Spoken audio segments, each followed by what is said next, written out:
Ma'lumot beramiz. Biz sog'lik salomatlik bilan ta'minlaymiz. Chayni yutib, toza havo yetkazib beramiz. Hurmatli maktab rahbarlari, o'qituvchilar, sizlarga ham murojaat qilamiz. Mevali daraxtlar, ularni ko'paytirish, parvarish qilish foydali ekanligi haqida o'quvchilarga ma'lumot bering. Chunki bolalarda o'simlik dunyosiga, tabiatga mehr uyg'otish sizning ham vazifangizdir.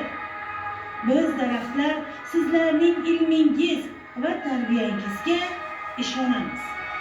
Bir guruh daraxtlar nomidan oqpishar o'rik, qizil olma, yong'oqlik va gilosxonlar.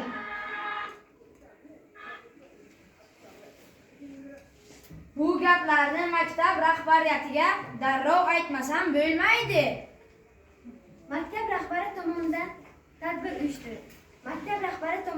tadbir uyushtirildi. Tadbirda bolalarning nojo'ya qiliqlari sahnalashtirildi. Tadbir so'ngida maktab direktori shunday dedi: Aziz o'quvchilar, bu muqaddas zamin, bu ko'hna yurt bizga berilgan. Ona tabiatni xalq uchun, avvalo o'zimiz uchun asrashimiz kerak. Chunki bizning nafas olishimizga, yashashimizga muhim omil bo'lib xizmat qiladigan manba bu ona tabiatdir.